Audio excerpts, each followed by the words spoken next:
The clock struck midnight, its hollow chime echoing through the old mansion.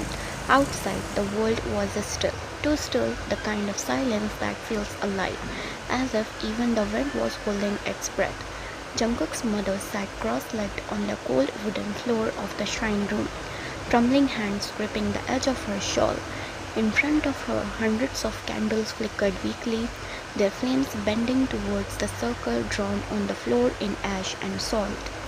The shaman sat opposite her, face half covered with a crimson veil, eyes gleaming unnaturally in the dim light.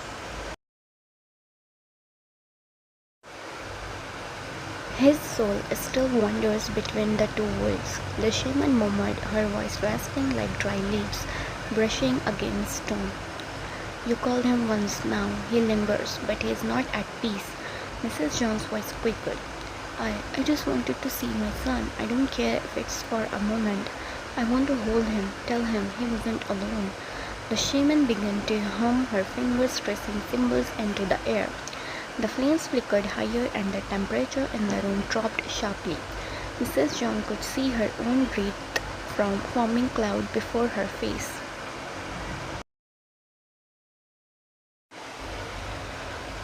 Shadows stretched unnaturally along the walls, curling like smoke.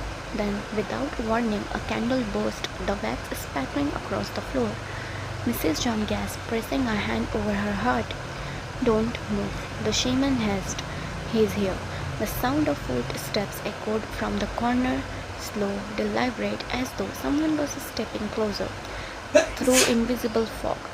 The air thickened with something heavy, something cold that wrapped around Mrs. John's chest until she could barely breathe. She looked up.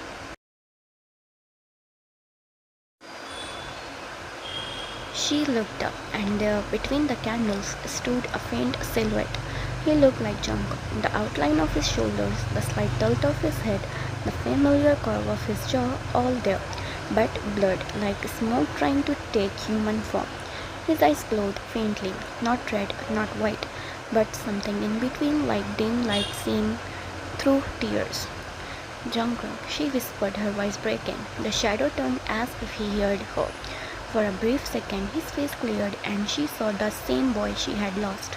The soft lips, the tear-shaped mole under his eye.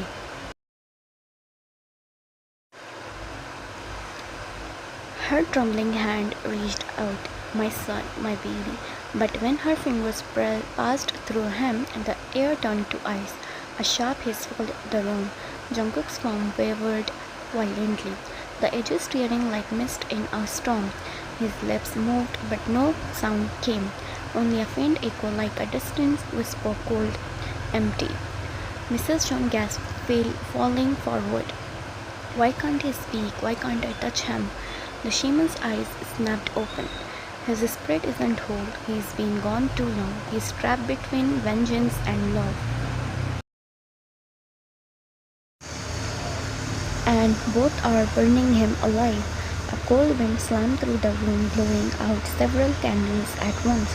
The faint figure of Jungkook began to flicker, his form stretching, twisting, almost screaming without sound.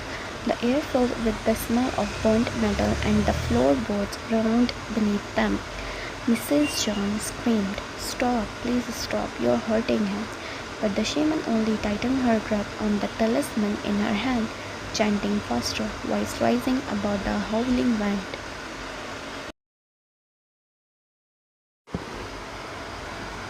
He cannot stay like this. He must be reborn into a body or he will fade forever.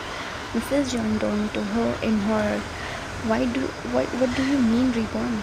The shaman's voice dropped, a grave whisper. A spirit this strong, this angry, can't rest. He needs to possess. He needs a vessel, a living body strong enough to contain his wrath. Mrs. John's hands flew to her mouth.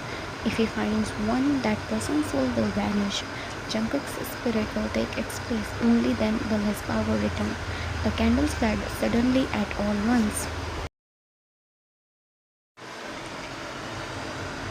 Blinding white light filled the room, and for a heartbeat, Jungkook's form became almost solid.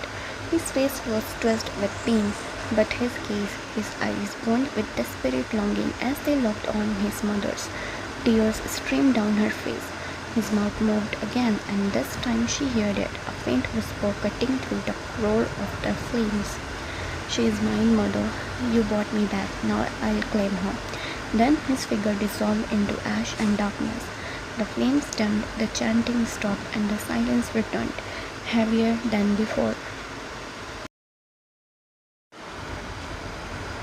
Mrs. John sat frozen, the tears still sliding down her cheeks. The shaman looked up from the circle, voice barely audible. He has chosen. Soon he will find a vessel and nothing will stop him. Mrs. John could only stare into the empty space where her son had stood, her heart shattering with dread and love tangled together, knowing she had called back something she could no longer control.